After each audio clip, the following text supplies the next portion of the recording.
समय में गुरुओं का महत्व हमेशा हमेशा आंका जाता है। गुरुवर कह रहे हैं कि मैं तो ठेठ बांस था, गुरु कृपा से बांसुरी बना।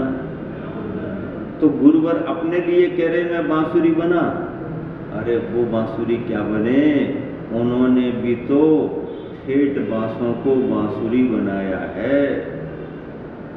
ज्ञान सागर जी गुरुवर ने तो कुछ बांसुरियां बनाई, गुरुवर आचार्य श्री विद्यासागर ने कितनी बांसुरियां तैयार कर दी, कितनी बांसुरी बना दी, गिनती है, संख्या मालूम है?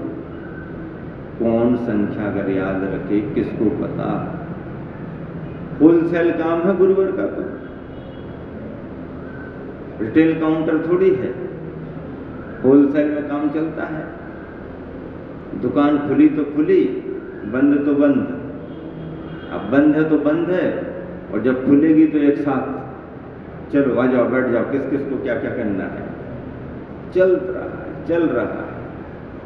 इस तरह से बांसुरी की बात जो आई है उसकी अपनी विशेषताएं हैं। बांसुरी छोटी सी लकड़ी दिखाई देती है, और बांसुरी लकड़ी होकर के भी लकड़ी नहीं है। लकड़ी में और बांसुरी में अलग अलग गुण हैं। बांसुरी सरल सीधी है, गांठ ग्रंथि से रहित है, पहली बात है। दूसरी बात है बिना बुलाए बोलती नहीं है, और जब बोलती है तो मधुर मीठा ही बोलती है। शास्त्रों में भी कहा है अपना उपदेश दे दें, अपना मार्गदर्शन दे दें, और फिर सामने वाले पर छोड़ दें कि तुम्हें जैसा करना हो देखो। हमने ये कहा, ये ऐसा है, ये ऐसा है, फिर एज यू लाइक। पर ये बात किसके लिए घटित होती है? ये बात भक्तों के लिए घटित होती है। प्रवचन में हमने सब बताया, अब भैया बता दिया हमने सब, जो तुमको पसंद आए सो देखो, एज यू लाइक। ये भक्तों को, शिष्यों को एज यू लाइक नहीं होता है। शिष्यों के लिए एज यू लाइक की व्यवस्था नहीं है। शिष्यों को तो आदेश दिया जाता है, और शिष्य वही होते हैं जो आदेश मिलने को अपना सौभाग्य समझते हैं। मुझे इस योग्य समझा, मुझ पर इस रूप में आपकी कृपा हुई, आपका ख्याल मेरे पर इस रूप में बना, मैं धन्य भागी हूँ, बड़भागी हूँ, ऐसा अनुभव शिष्य करता है। और वह शिष्य आज्ञा को अपना सौभाग्य समझता है। आचार्यवर, गुरुवर शिष्यों को आदेश देते हैं, शिष्यों की प्रकृति को समझ करके आदेश देते हैं, शिष्यों के स्वभाव को समझ करके आदेश देते हैं, और शिष्य गुरु की कृपा को अपना सौभाग्य मान के चलते हैं। तो गुरु का आदेश मिलना बहुत बड़ी बात है। तुम्हें जो पसंद आए करो, ये तो सामान्य बात है। नहीं, ऐसा करो, ऐसा करना है तुमको, ये गुरु के द्वारा निकले हुए वचन बहुत बड़े विश्वास के प्रतीक हैं। और शिष्य यदि उन्हें शिरोधारी कर लेता है, स्वीकार कर लेता है, तो उसके लिए बहुत बड़े सौभाग्य की बात है। बांसुरी अपने आप में कीमती है। लकड़ी की साइज उतनी ही है, बांसुरी की साइज उतनी ही है। लकड़ी की कोई खास कीमत नहीं, लेकिन बांसुरी की कीमत अनमोल है। मधुर बोलती है, बिन बुलाए बोलती नहीं है, गांठ ग्रंथि नहीं रखती है। ऐसा जीवन तो संयमी का जीवन होता है, संत का जीवन होता है। तो मैं समझता हूँ कि बांसुरी के रूप में अपने आप को स्वीकार करने का कारण संतत्व जीवन को स्वीकार करने के रूप में है। गुरु कृपा से बांसुरी बना, मैं तो ठेठ बांस था। पहली ही लकड़ी उठा करके बांसुरी बना दें, ऐसा होता क्या? अरे 2-4 लकड़ियां तो ऐसे ही निकल जाती हैं, ये नहीं बनी, वो नहीं बनी, ये हो गया, वो हो गया। 2-4-10 में से कोई एक आध सफल होती है। तो ज्ञान सागर जी ने जितने बनाए सब बांसुरी ही बन गए, ऐसा थोड़ी है। और बांसुरी बने भी तो सभी बांसुरियां एक ही क्वालिटी की बनी, ऐसा भी नहीं है। बांसुरी बन भी जाए, बनाने वाले की विशेषता है, जितना बनाए सब बांसुरी बनी, पर बांसुरी की क्वालिटी में भी अंतर होता है। तो गुरुवर ने बांसुरी बनाई। बांसुरियां बहुत हैं, लेकिन गुरुवर जिस रूप में बांसुरी हैं, उस रूप में बांसुरियां बाकी नहीं हैं। गुरुवर की बांसुरी की बात अलग है। और जब मधुर ध्वनि निकलती है तो फिर उनकी वाणी अमृत के समान कल्याणकारी, जीवनदायिनी मानी गई है। गुरु शब्द स्वयं ही अपने आप में बहुत सारगर्भित है। गुरु के लिए पिछले दिनों में भी मैंने बताया था कि एक दोहा लिखा था, गुरु ज्ञानी, गुरु पारखी, गुरु उदार गंभीर, रहस्य उद्घाटक गुरु, गुरु प्रभु की तस्वीर। इस दोहे में सब आ गया, बाकी कुछ कहने की जरूरत ही नहीं। ऐसे गुरुवर के द्वारा लिखे गए हाइकू छोटे छोटे सूत्र हैं, संदेश सारगर्भित निकल रहा है।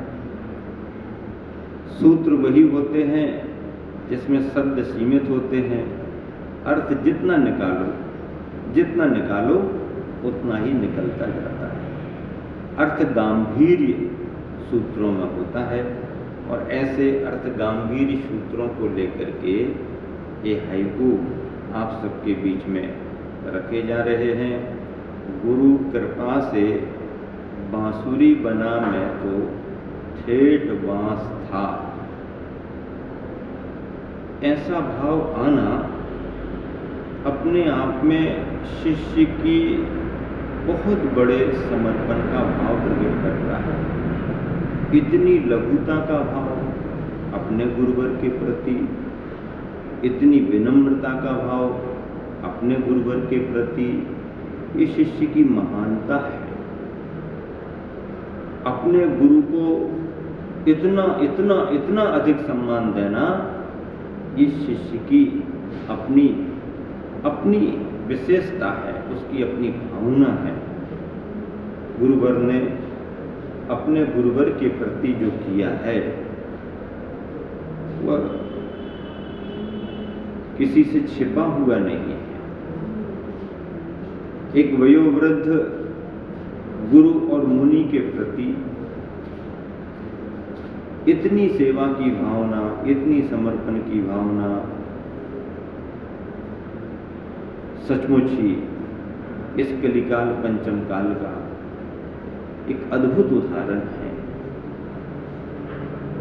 और उस सेवा का परिणाम, उस समर्पण का परिणाम गुरु कृपा के रूप में जो भी मिला है, वह आज सारा संसार, सारी दुनिया देख देख करके अभिभूत है। ऐसे गुरुवर इस कलिकाल पंचम काल में हम सभी के लिए बहुत बड़े आदर्श हैं। कहाँ भौतिकता से भरा हुआ ये संसार, कहाँ विज्ञान की दुनिया, दोनों में कोई तालमेल नहीं। पंच परमेश्वर भगवान की जय, अहिंसा परमो धर्म की जय, गुरुवर आचार्य श्री विद्यासागर जी महाराज की जय।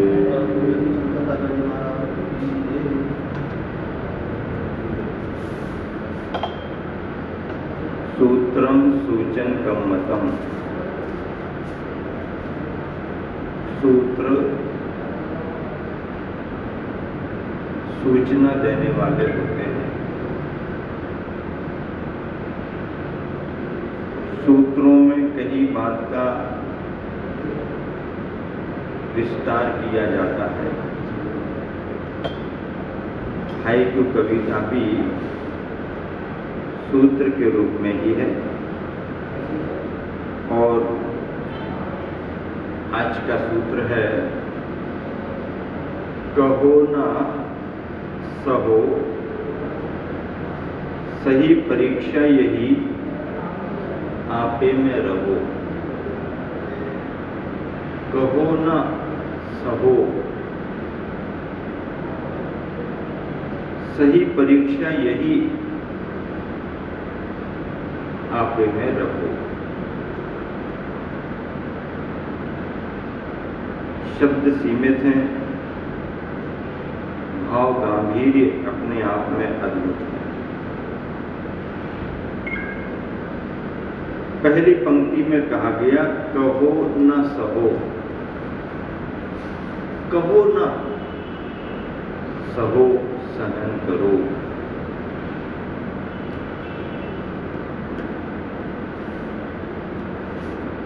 मार्ग में कष्ट का अनुभव होता है, वातावरण में प्रतिकूलताएं आती हैं, इष्ट का वियोग होता है तो मन में विकलता आती है, अनिष्ट का संयोग होता है तो भी मन में विकलता आती है। और विकलता के इन क्षणों में उसकी अभिव्यक्ति करने का मन होता है, अभिव्यक्ति करने का मन होता है। पर गुरुदेव कह रहे हैं कि आपने अपने कष्ट को व्यक्त कर दिया, आपने अपने अंदर के उन भावों को प्रकट कर दिया, तो बुरा तो कुछ नहीं हुआ। लेकिन जो भाव अंदर से अनुभव में आकर के तुमको निर्जरा का साधन बन सकते थे, एक नए अनुभव से जोड़ सकते थे, यदि उन क्षणों को अनुभूत करके चुपचाप सहन कर लेते, तो ये सब चीजें जो हैं ये सहज साध्य नहीं है और सभी के लिए भी नहीं है। उन पुरुषों को, उन साधकों को याद करो जो कहते तो कुछ नहीं पर सहते रहते। गुरुदेव के मुख से वो कहानी सुनी थी कि सर्दी के समय में शाम होते होते जंगल में एक मुनि महाराज जी आकर के ध्यान सामायिक में खड़े हो गए। गायों को चराने वाला ग्वाला शाम होते होते अपनी गायों को एकत्रित करके गांव वापस आने को हुआ। उसके मन में आया, अंधेरा घिर रहा है, रात में सर्दी बढ़ेगी, हम तो अपने गांव की ओर जा रहे हैं, ये मुनि महाराज जंगल में क्या करेंगे। वो महाराज जी का स्वरूप भी नहीं जानता था, लेकिन इतना तो उसको आभास हो गया कि ये कोई संत साधक हैं। गायों को तो गांव में छोड़ दिया और झटपट वापस आ गया। क्या कर सकता हूं, मेरे शरीर पर तो कपड़े हैं, इनके शरीर पर तो कपड़े भी नहीं हैं, इतनी सर्दी, कड़ाके की ठंड।